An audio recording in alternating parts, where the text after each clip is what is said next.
Result आ चुका है। 15 सालों का रिकॉर्ड भी इस बार टूटा है। ये जानकारी आपको दे दें कि 10वीं में जो है प्रज्ञा जायसवाल ने टॉप किया। पहले नंबर पर वो रही हैं। 12वीं का अगर हम जिक्र करें तो प्रियल द्विवेदी ने टॉप किया है।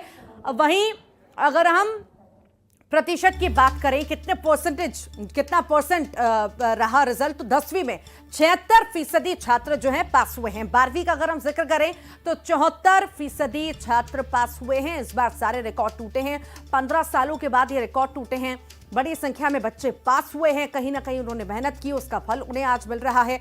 और बेहद उत्साहित बच्चे आज नजर आ रहे हैं। इंतजार कर रहे थे वो कि कब किस क्षण उनका रिजल्ट आएगा, वो देखेंगे और राहत की सांस लेंगे। अब रिजल्ट जब आ चुका है तो राहत की सांस बच्चों ने ली है।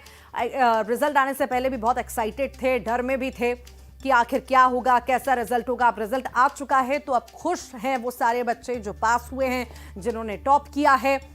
जो उम्मीदें उन्होंने रखी थी, उन उम्मीदों पे वो खरा उतरे। ये कहीं ना कहीं मेहनत जो साल भर बच्चे करते हैं, उसका रिजल्ट जब आता है बच्चे खुश होंगे भी। लगातार प्रोत्साहित टीचर्स भी करते हैं, पेरेंट्स भी करते हैं। इसी वजह से बच्चे आगे भी बढ़ पाते हैं, पढ़ाई में मन लगाते भी हैं और मन लगाकर पढ़ाई करते हैं और इस मुकाम पर भी पहुंचते हैं। दो नामों का मैंने जिक्र किया पहले भी, इन दो ने टॉप किया है। 10वीं में प्रज्ञा जायसवाल ने तो 12वीं में प्रियल द्विवेदी ने। ये दो नाम हैं जिन्होंने 10वीं और 12वीं में टॉप किया है। पहले नंबर पर ये दोनों ही रहे हैं, प्रियल द्विवेदी 12वीं में तो 10वीं में प्रज्ञा जायसवाल। खुशी है, परिवार में बहुत खुशी है। दिन रात मेहनत की, पढ़ाई की, माँ बाप का सपोर्ट मिला, टीचर्स का सपोर्ट मिला और कहीं ना कहीं इन्हें श्रेय जो है ये बच्चे अब देते हुए नजर आ रहे हैं कि माँ बाप का इतना सपोर्ट मिला। दिन रात हमने जो पढ़ाई की, जो मेहनत की, कहीं ना कहीं माँ बाप हमें सपोर्ट करते रहे, टीचर्स का सपोर्ट मिला, उन्होंने अच्छे से पढ़ाया, समझाया साल भर। इसी वजह से आज हम ये मकाम हासिल कर पाए हैं या हम टॉप कर पाए हैं। ये श्रेय ये बच्चे जो टॉप किया है जिन्होंने, ये श्रेय अपने टीचर्स को, अपने पेरेंट्स को देते हुए नजर आए हैं। और इस बार अगर हम जिक्र करें, लड़कियां फिर से बाजी मारती हुई नजर आई हैं। लड़कियों ने फिर से बाजी मारी है। इस बार भी लड़कियां आगे रही। लड़कियों का लगातार हम रिजल्ट देखते आ रहे हैं। पिछले कई सालों से लड़कियां लगातार आगे आ रही हैं और टॉप कर रही हैं। लड़कियों के नाम सबसे आगे चल रहे हैं। तो कहीं ना कहीं ये भी एक बड़ी बात है, खुशी की बात है कि एक वक्त वो भी था जब बच्चियां पढ़ नहीं पाती थी या उन्हें स्कूल नहीं भेजा जाता था, या स्कूल भेजने के बाद उनकी पढ़ाई बीच में छुड़ा दी जाती थी। बच्चियां बहुत कमजोर हुआ करती थी, पर अब ऐसा बिल्कुल नहीं है। अब बच्चियां मन लगा करके पढ़ रही हैं, ज्यादा पढ़ रही हैं। लड़कों के मुकाबले लड़कियां ज्यादा पढ़ रही हैं और टॉप भी कर रही हैं। यही आप देख भी रहे हैं कि एक के बाद एक अगर हम देखें, अलग अलग फील्ड्स में भी देखें तो किस तरह से लड़कियां आगे बढ़ रही हैं, अलग अलग मकाम हासिल कर रही हैं। और ये एग्जाम्पल है, ये बेहद ही खूबसूरत तस्वीर है कि बच्चियां किस तरह से आगे बढ़ रही हैं। उन्हें सपोर्ट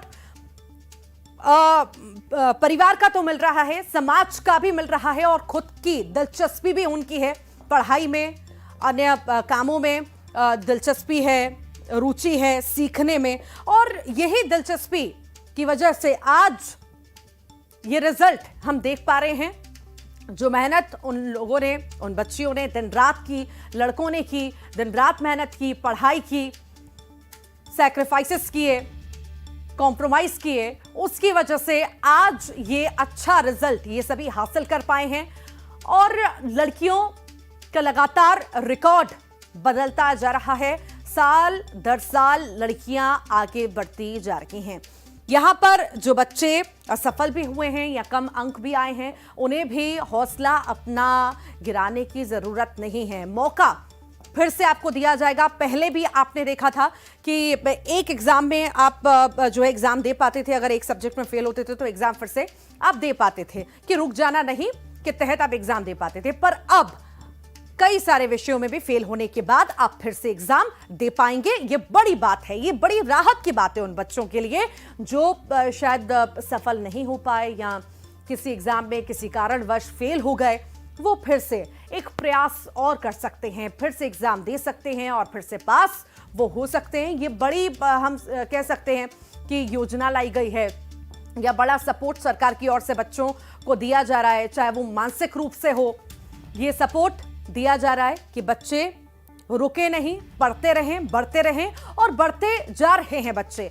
जो पास नहीं हो पाए उन्हें भी रुकने की जरूरत नहीं है, ये साफ तौर से सरकार की ओर से कह दिया गया है और कहा तो गया ही है। साथ ही साथ ये योजना भी आप देख रहे हैं कि रुक जाना नहीं, इससे पहले रुक जाना नहीं योजना के साथ जब जाया करते थे पिछले कई सालों में तो एग्जाम देते थे, अब उसी में ऐड ऑन कर दिया गया है। अलग अलग मल्टीपल सब्जेक्ट्स भी होंगे तो आप एग्जाम दे पाएंगे, री एग्जाम्स होंगे और आप पास हो पाएंगे। यहां पर डरने की, घबराने की किसी भी तरह की आवश्यकता उन बच्चों को नहीं है जो असफल एग्जाम पे रहे हैं किसी भी कारणवश। फिर से वो एग्जाम दे पाएंगे और पास हो जाएंगे और अगली क्लास में, अगली कक्षा में फिर वो दाखिला ले पाएंगे। ये बड़ी खुशी की बात है, बड़ी कहीं ना कहीं ये पहल जो है की गई है बच्चों को प्रोत्साहित करने के लिए। लगातार कहा जा रहा है तनाव में बच्चे ना आए, तनाव में आने की जरूरत नहीं है, जीवन कभी भी रुकता नहीं, निरंतर चलता रहता है और इसीलिए आपको भी चलते रहना है, रुकना नहीं है, घबराना नहीं है, डरना नहीं है।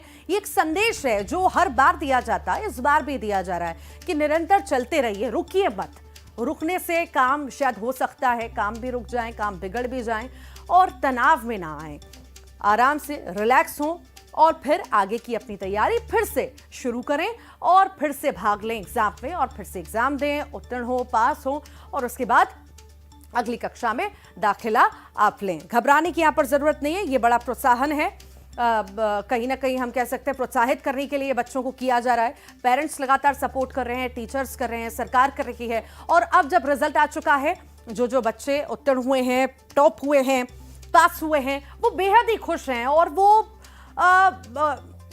ये पूरा जो श्रेय है अपने माता पिता के साथ ही टीचर्स को भी दे रहे हैं। जैसा सपोर्ट टीचर्स की ओर से मिला है, पढ़ाया गया समय समय पर और जो चीज़ें, जो कन्फ्यूजन एग्ज़ाम में रहा करते थे, जो परेशानियां आती थी क्वेश्चंस में एग्ज़ाम में, वो जो हल की गई टीचर्स के द्वारा, उसके लिए भी शुक्रगुजार ये बच्चे नजर आ रहे हैं और श्रेय दे रहे हैं अपने टीचर्स को। समय पर पढ़ाई कराई, अच्छे से हमें पढ़ाया, समझाया और पेरेंट्स ने